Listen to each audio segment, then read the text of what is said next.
बच्चों question number 37.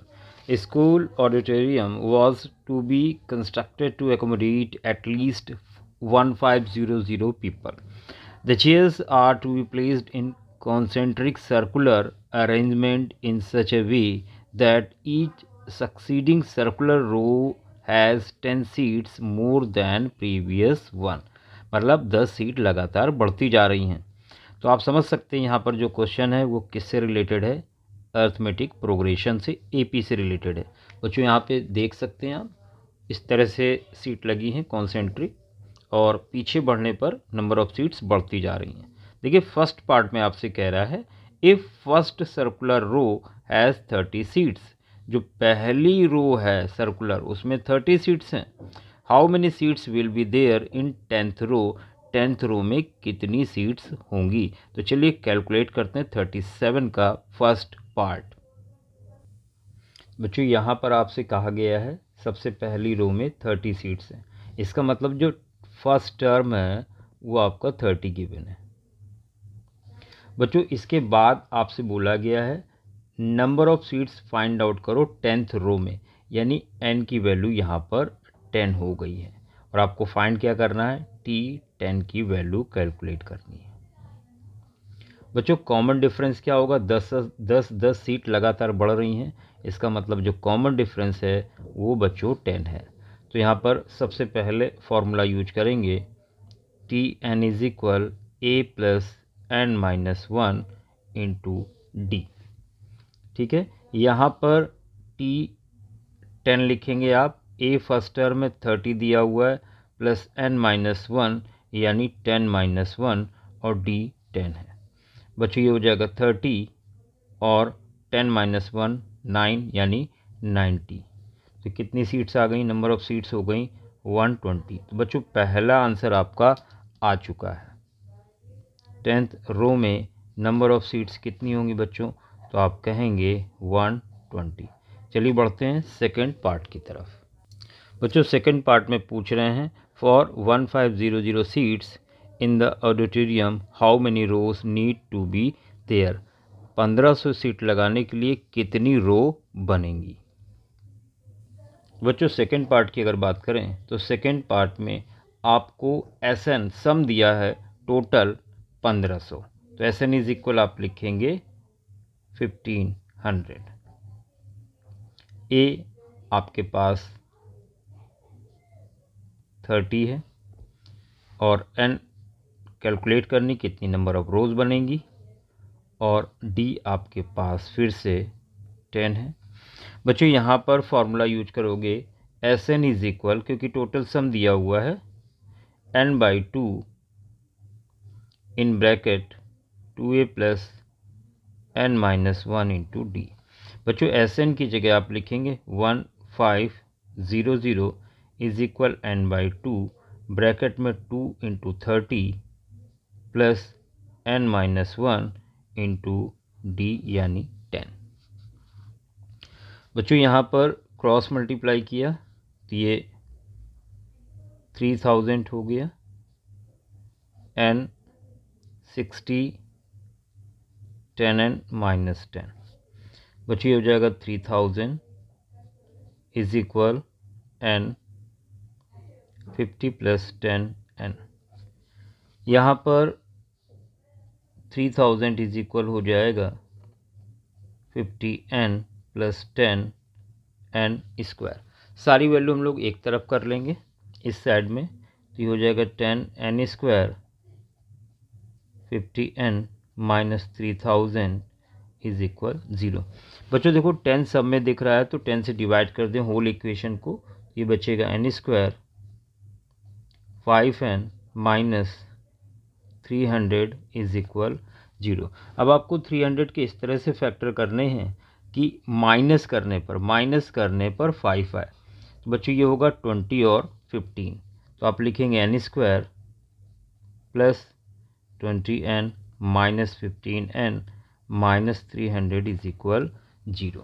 बच्चों ध्यान दें यहाँ पर n कॉमन ले लें, n प्लस 20 होगा, माइनस 15 कॉमन ले लिया, n प्लस 20 होगा इज इक्वल 0.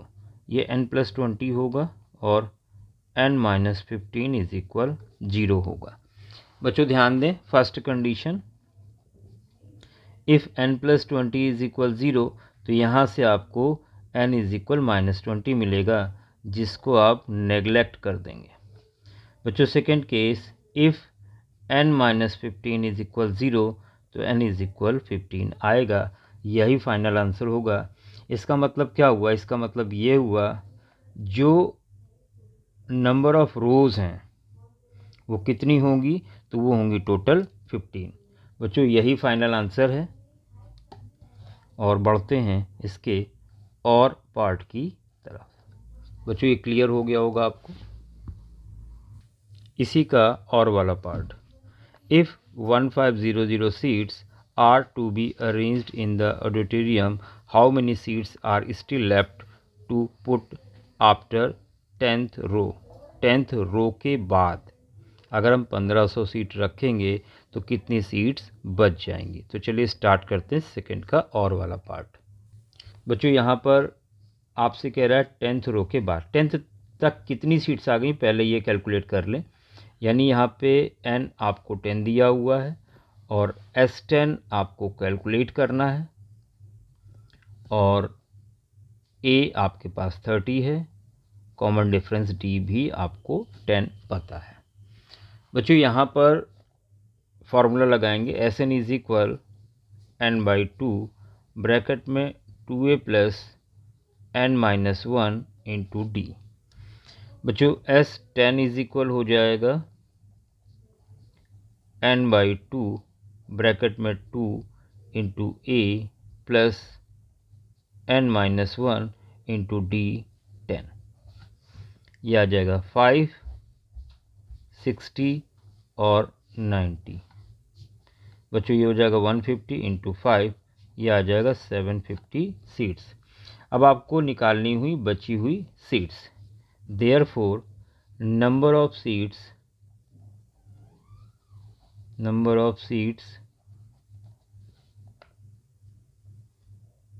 still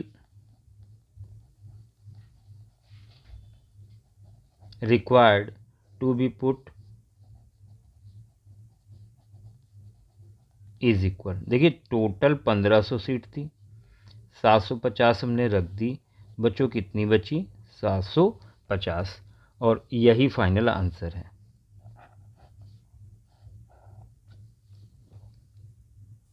बच्चों थर्ड पार्ट है, if there are 17 rows in the auditorium how many seats will be there in the middle row. आपसे ये पूछा गया है अगर टोटल 17 रो हैं तो मिडिल वाली रो में कितनी सीट्स होंगी।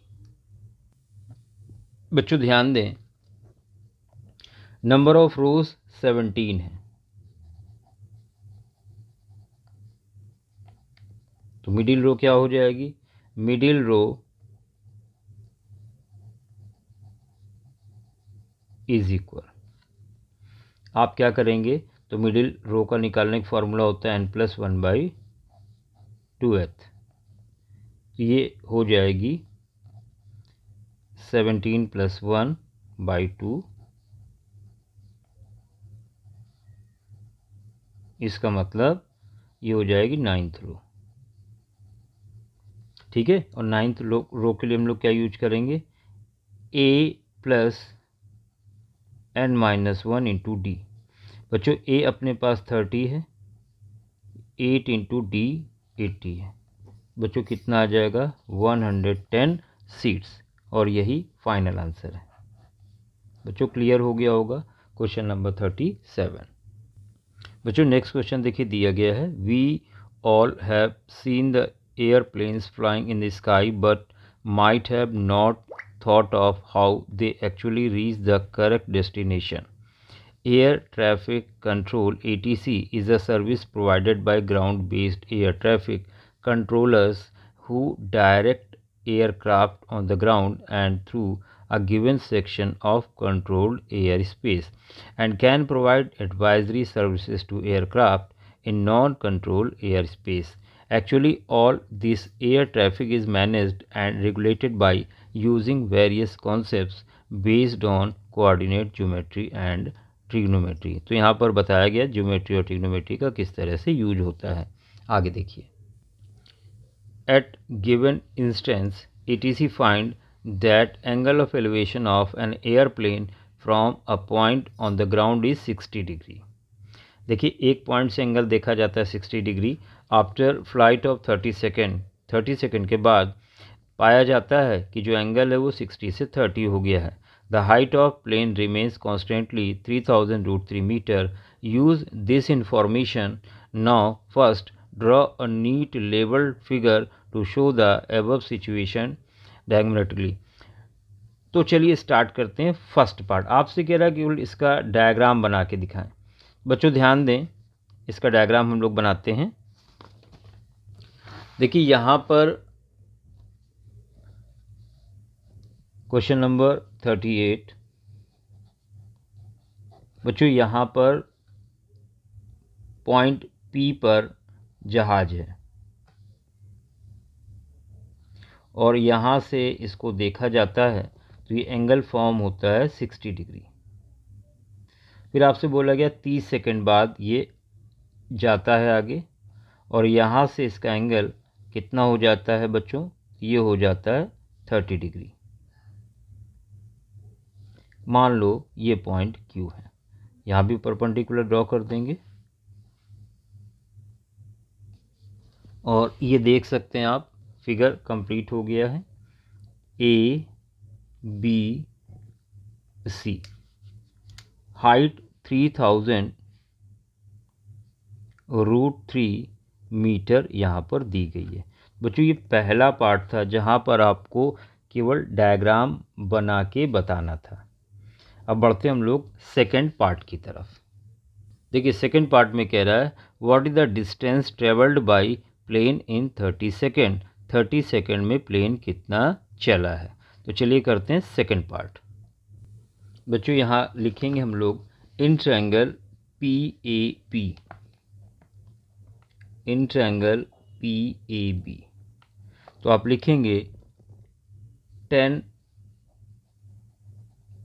60 डिग्री इज इक्वल परपेंडिकुलर यानी 3000√3 अपॉन बेस AB। बच्चों, 1060 की वैल्यू √3 होती है। देखिए, √3 ऊपर ऊपर है दोनों साइड में, तो √3 से √3 कैंसिल होगा, 1 आएगा। क्रॉस मल्टीप्लाई किया बच्चों, AB आ जाएगा 3000 मीटर। अब हम लोग लेंगे triangle QAC, in triangle QAC। बच्चों, अब आप लिखोगे 30 degree is equal perpendicular 3000√3 upon में दोनों को ऐड करके लिखेंगे बेस बड़े वाले ट्रायंगल का AB प्लस BC। बच्चों, यहाँ पर 1030 की वैल्यू 1/√3 होती है। 3000√3 AB आपके पास 3000 है प्लस BC फाइंड आउट करना है। क्रॉस मल्टीप्लाई किया तो 3000 प्लस BC इज इक्वल हो जाएगा √3 इंटू √3, 3 × 9000। देयरफॉर बच्चों BC आ चुका है, कितना, 9 में 3 माइनस होगा तो 6000 मीटर। बच्चों, यही फाइनल आंसर है इस पार्ट का। ये कंप्लीट हो चुका आपका सेकंड पार्ट। चलिए बढ़ते हैं थर्ड पार्ट की तरफ। बच्चों, कह रहा है आपसे कीपिंग, सेकंड का और वाला part, keeping the height constant during the above flight it was observe that after 15√3 - 1 second the angle of elevation change to 45 degree. How much is the distance travelled in that duration. तो चलिए second का और वाला part करते हैं। बच्चों, अब कह रहे हैं 60 डिग्री पर प्लेन यहाँ पर था, 45 डिग्री पर प्लेन यहाँ पर था। तो ट्रायंगल PAB की बात करेंगे, इन ट्रायंगल PAB। तो आप क्या लिखेंगे, आप लिखेंगे 10 60 डिग्री इज इक्वल परपेंडिकुलर यानी 3000√3, ये वैल्यू भी होगी, अपॉन में AB। बच्चों 1060 √3 होता है, 3000 √3 अपॉन AB। √3 से √3 कैंसिल हुआ बच्चों, AB कितना आ गया, AB आ गया 3000 मीटर। आपको AB मिल चुका। अब बात करेंगे हम लोग बड़े ट्रायंगल RAD की। इन ट्रायंगल RAD तो आप लिखेंगे 1045 डिग्री इज इक्वल परपेंडिकुलर यानी 3000 √3 अपॉन बेस, तो दोनों को ऐड करेंगे AB प्लस BD। बच्चों 1045 होता है 1/√1 होती है 1045 की वैल्यू, यह आ जाएगा 3000 √3। बच्चों AB 3000 है और BD निकालना है, क्रॉस मल्टीप्लाई करेंगे यहाँ पर, तो यह आ जाएगा 3000 प्लस BD इज इक्वल 3000 और √3। तो यहाँ से BD कितना आ जाएगा, BD आ जाएगा 3000 और √3 माइनस 3000। बच्चों यहाँ से 3000 कॉमन ले लें तो आंसर आएगा ब्रैकेट में √3 माइनस 1। तो बच्चों ये आ चुका है और यही फाइनल आंसर है। यहाँ पर आपने AD कैलकुलेट करना था। बच्चों AD कितना हो जाएगा, देयरफॉर AD हो जाएगा आपका, सॉरी BD आ गया। अब यहाँ पर BD जो है ये 3000 √3 माइनस 1 आ गया है और यही आपको इस पार्ट में कैलकुलेट करना था। बच्चों हम लोग बढ़ रहे हैं थर्ड पार्ट की तरफ, जहाँ पर आपसे पूछा गया है, आप ध्यान दें आपसे क्या पूछा गया। थर्ड पार्ट देख लें, what is the speed of the plane in km/h, ये पूछा गया है। तो चलिए कंप्लीट करते हैं इस थर्ड पार्ट को। तो आप यहाँ पर लिखेंगे speed is equal, third part बच्चों लिखेंगे स्पीड इज इक्वल डिस्टेंस, जो कि कितनी है,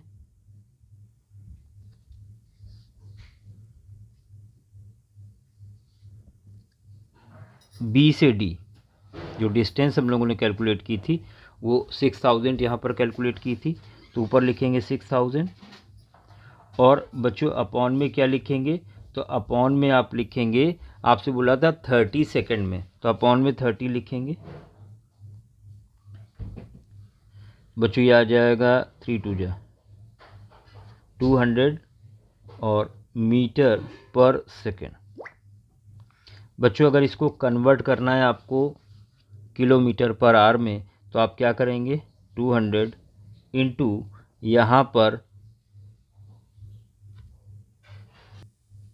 शॉर्ट में 18/5 से मल्टीप्लाई करेंगे, 4 जा बच्चों कितना आ जाएगा 720 km/h। और ये फाइनल आंसर आ चुका है, यही आपको कैलकुलेट करना था 720 km/h। बच्चों कंप्लीट हो चुका है आपका ये पेपर। धन्यवाद।